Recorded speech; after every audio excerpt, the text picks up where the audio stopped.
Bienvenue pour la suite de la vidéo tuto aquarelle. Vous allez entamer la troisième partie de la série, donc si vous n'avez pas vu encore les précédentes, je vous invite à aller les voir en commençant dans l'ordre. Les liens des autres vidéos sont en description, ainsi que toute la liste du matériel utilisé. Si vous avez des questions à la fin de la série de la vidéo, n'hésitez pas à les poster en commentaire, je me ferai un plaisir d'y répondre. Et sur ce, bon visionnage.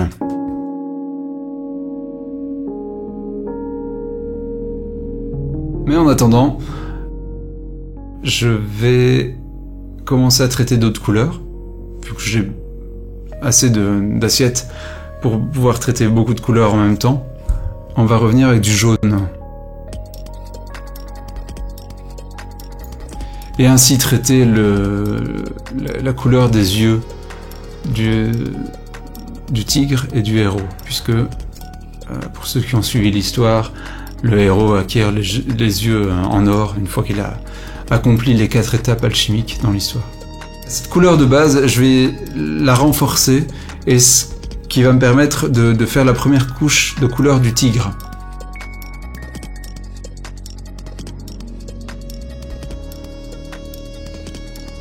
En tenant bien compte que le tigre doit avoir des taches blanches par endroit, et donc laisser la couche de couleur qui était en dessous à certains endroits bien précis.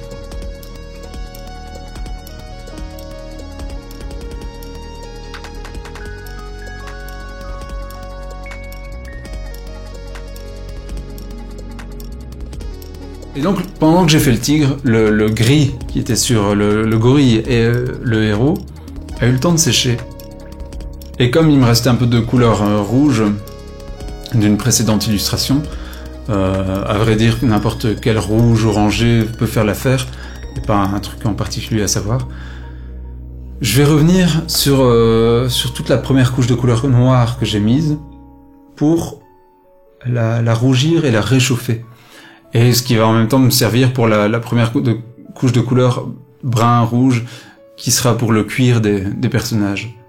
Donc vous allez voir, là je l'applique sur tout ce qui est en noir.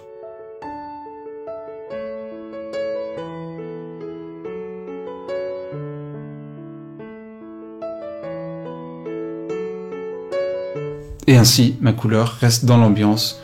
On n'est pas dans une couleur trop désaturée, et on reste dans une gamme de la même couleur.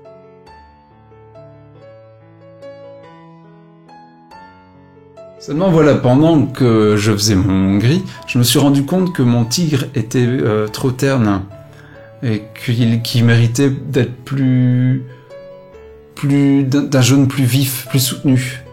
Alors j'ai pris le tube de couleur jaune pure, donc c'est de l'orchinacridone qui s'appelle, pour l'appliquer par une fine couche de couleur transparente, par l'appliquer pur sur le tigre pour avoir un jaune beaucoup plus doré, quoi.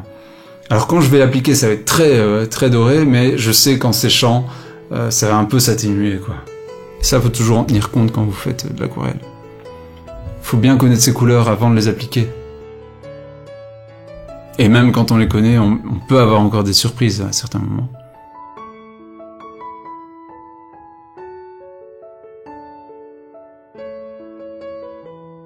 Donc maintenant on va revenir au noir. Et comme je vous l'avais dit, mon noir était beaucoup trop désaturé. Donc il virait facilement vers les gris.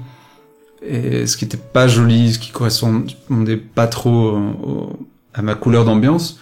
Donc on va remettre dans ce brun du rouge pur, ce qui va permettre de réchauffer grandement ma couleur et de la conserver dans la gamme de couleurs de l'ambiance. Et on y va, on l'applique sur la grille à l'arrière et sur les personnages.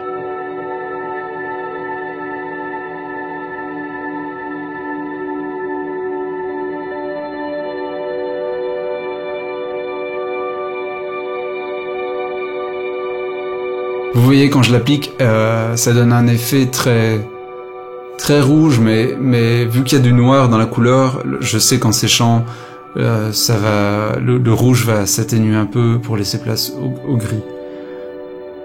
Parce que si vous vous souvenez, le gris que j'avais placé au départ était plus chaleureux quand je l'ai placé, mais en séchant il est devenu beaucoup plus terne.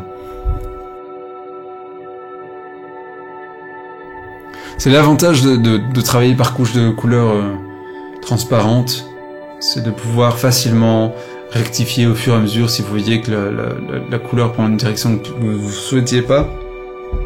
Vous pouvez facilement y revenir parce que vous y allez de manière transparente.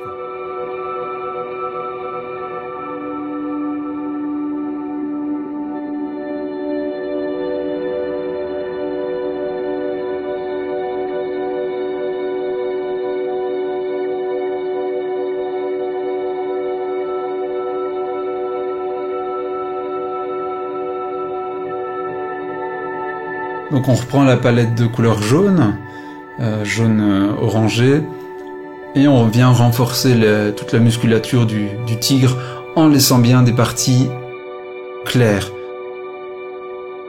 Et comme je sais que c'est une couleur qui en séchant s'atténue, je peux y aller au niveau des contrastes, je sais que ça va être moins contrasté en séchant.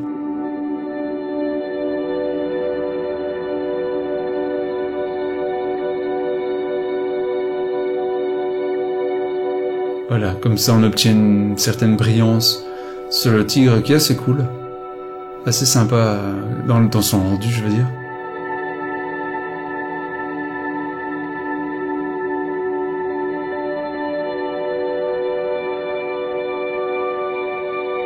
Là maintenant on va partir pour la couleur peau,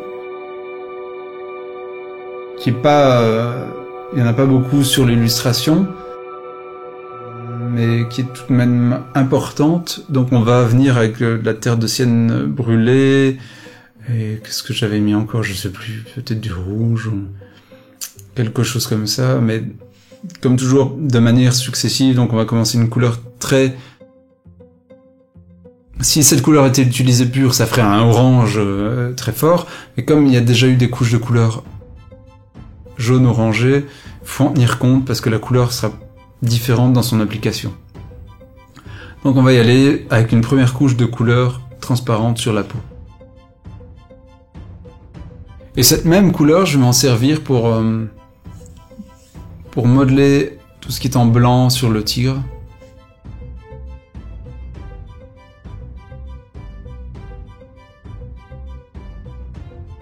Cette base de couleur peau qu'on a obtenue, on va la renforcer avec la même couleur qu'avant. Le fait de remettre les mêmes pigments dans votre assiette de couleur, rien que ça va renforcer votre teinte de base.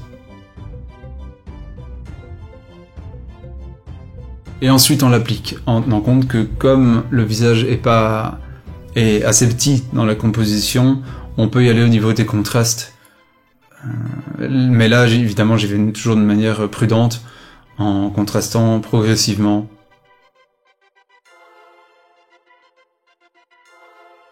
Et vous voyez qu'en séchant, la couleur est déjà moins contrastée, donc on peut revenir encore sur les endroits où la couleur doit être plus soutenue.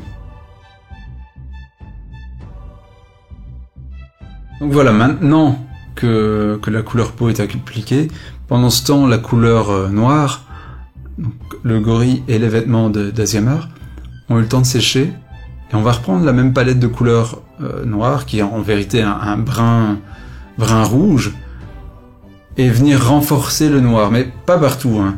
Là maintenant on va vraiment venir renforcer les parties de couleur qui doivent être bien soutenues, et atténuer là où la couleur doit l'être avec un peu d'eau.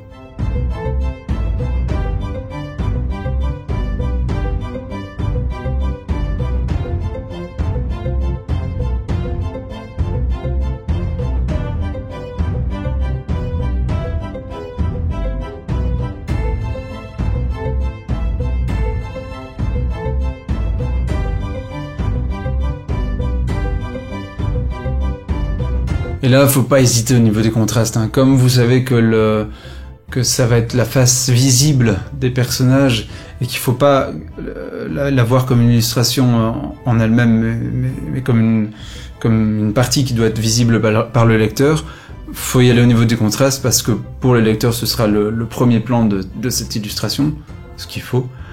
Et donc ne pas hésiter au niveau du contraste des personnages, et ça commence par ce noir qui est beaucoup plus dense, plus contrasté pour les personnages par rapport à l'arrière-plan. Parce que votre couleur doit toujours être plus contrastée sur les premiers plans et l'être moins au fur et à mesure des plans successifs qui suivent, quoi. Qu'il y a un avant-plan, un arrière-plan, et il peut encore y avoir d'autres plans à l'arrière. Allez-y de façon progressive dans les contrastes. Donc le premier plan très contrasté, très noir-blanc, et au fur et à mesure que les deux, le noir et le blanc deviennent tous les deux gris, quoi. J'espère que vous comprenez l'image.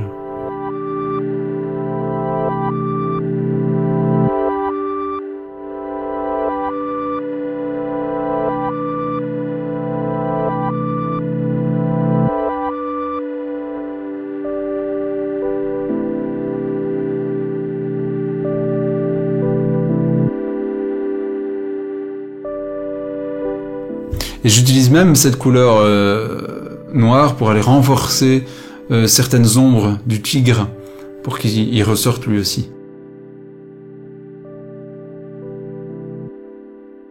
Donc maintenant on va commencer à travailler l'arrière-plan, ou plutôt le plan qui sépare l'avant-plan de l'arrière-plan. Et ça c'est toujours un passage très délicat parce que je sais jamais trop comment le faire. Si je travaillais avec de l'encre noire, ce serait simple parce que c'est très simple d'avoir une ambiance de couleurs bleu et orange séparés par du noir encre. Ça c'est ce qui est de plus simple et beaucoup de dessinateurs le font, et je vais aussi opter pour ça pour le futur. Mais là j'avais pas envie d'utiliser de noir et de rester dans les gammes de couleurs qui sont dans l'album. Alors comment passer d'un bleu à l'arrière-plan à un orange à l'avant-plan?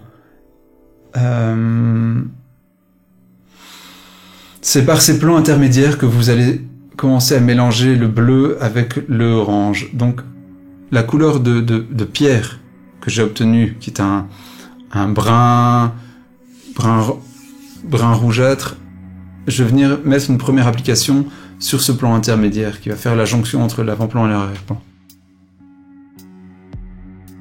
Donc là on y va avec une première couche de couleur rouge sur c'est la petite pointe de couleur qui est sur le personnage.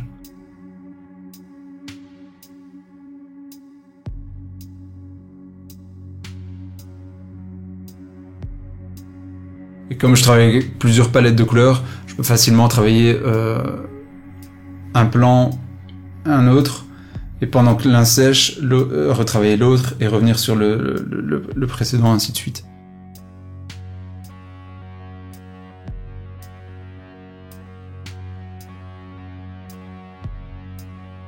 Donc on revient à l'arrière-plan, ou du moins au plan intermédiaire, où je suis dans cette hésitation entre soit le faire en brun rouge, ou alors y aller avec du bleu. Je vous avoue, qu'en le faisant, je sais pas du tout, c'est vraiment en voyant la couleur progresser sur dans tout son ensemble que je prends la décision, à ce moment-là, d'opter pour une teinte bien précise, quoi. Soit un bleu, aller vers les bleus foncés, ou alors aller vers les bruns, aller foncer par du bleu, quoi.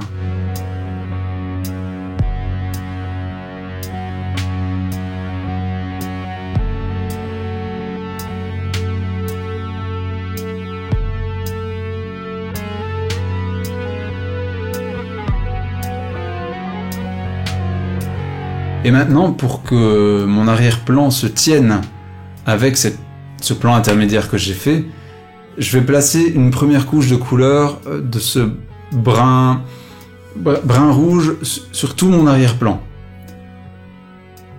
Mais vous verrez, au final, ça se verra plus cette couleur. Mais c'est ce qui va permettre à mon bleu de s'accorder avec l'ensemble des couches de couleur pierre que j'ai déjà fait auparavant. Parce que là, je sais pas si ça se voit vraiment, mais ça reste une couche de couleur très, très claire, très diluée avec de l'eau.